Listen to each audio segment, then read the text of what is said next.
Good to see you. Good to see you. Still willing, able, are ready to fly. That's good to see you. Thank you.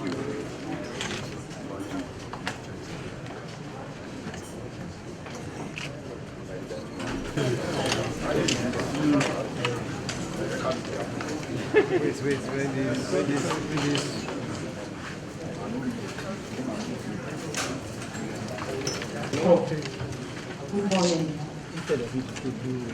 You're welcome to the second regular quarterly meeting of the INEC Press Corps, ladies and gentlemen.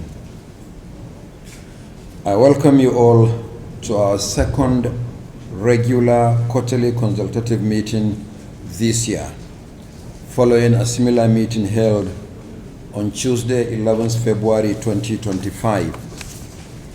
Let me therefore express the Commission's appreciation to you for always responding to our invitation to these important meetings. Over the next 6 months, the Commission has scheduled a number of elections and electoral activities. Today's meeting is holding in the middle of 2 electoral activities. These activities require security deployment, and there are 3 of them. First is the conduct of by-elections to fill vacancies in 16 constituencies in 2 senatorial districts, 5 federal constituencies, and 9 state assembly constituencies. The by-elections will be held in 12 states of the Federation, involving 32 local government areas, 356 wards, and 6,987 polling units. The by-elections will be held on the 16th of August 2025. To aid your operational plans, the full delimitation details of the 16 constituencies are enclosed in your folders for this meeting, and the same information is also available on our website. Furthermore, 2 outstanding court-ordered rerun elections, severely disrupted by thuggery and violence, will also be held on the same date upon assurances from the relevant security agencies for adequate security protection.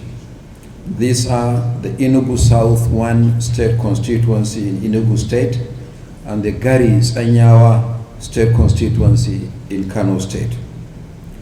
The second activity is the off-cycle governorship election in Anambra State, scheduled for 8th November 2025.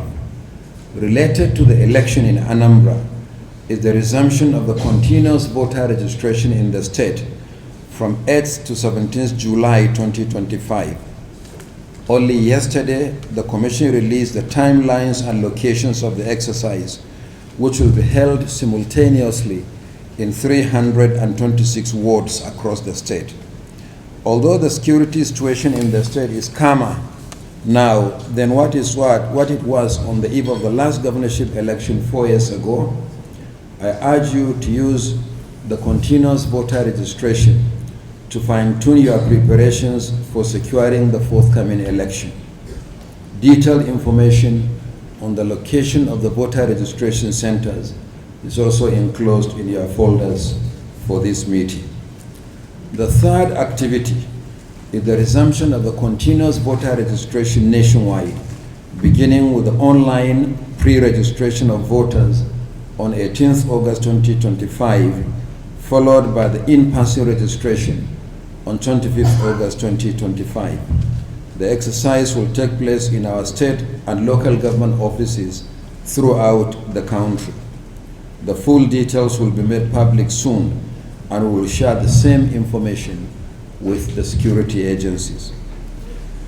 As we plan for the by-elections, the Anambra State governorship election, and the resumption of the continuous voter registration, I call on security agencies to make adequate and proactive arrangements for the protection of personnel and assets to be deployed by the Commission and all stakeholders for these activities. There are some specific areas of security concern raised by political parties, civil society organizations, and the media at our last consultative meetings with them a few days ago. These concerns will be presented to you for necessary action at this meeting. So with these few remarks, I welcome you once again to this. My name is Hassan Abdullahi,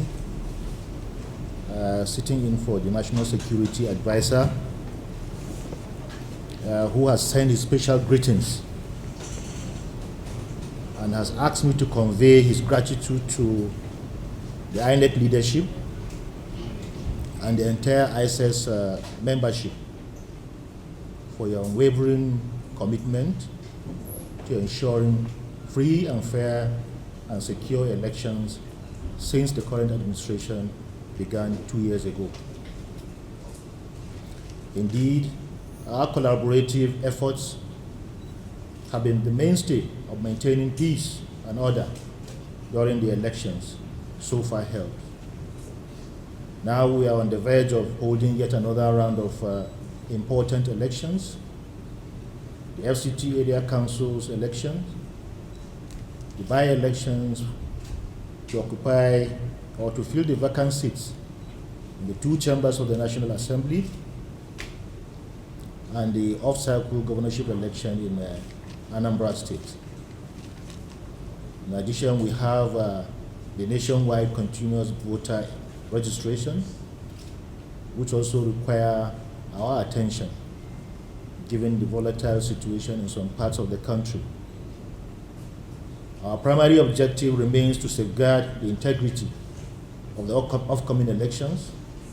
Therefore, we must ensure that eligible voters across the country or in the affected part of the country exercise their right to vote without fear or intimidation. In this regard, we will strengthen collaboration between the various security agencies to quickly address potential threats and challenges during the elections. Accordingly, the security component of ISIS will, among others, intensify the intelligence efforts to monitor and preempt any threat to these elections and provide real-time intelligence to enable the implementation of proactive measures. This is especially in states that are currently infested with recalcitrant, subversive non-state actors who could be exploited by desperate politicians to undermine the elections. We also maintain dialogue with the leadership of the political parties and their candidates to foster understanding and reduce tension, as engagement with these stakeholders has proven in the past to be the main priority. Finally, political actors and their supporters in the affected states and the FCT are warned to conduct themselves with decorum and respect for the democratic process, as any form of electoral violence and malpractice has no place in our elections. Thank you very much.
bá bí o ti láìlẹ̀ ṣẹlẹ̀ ní oníwọlé election next time.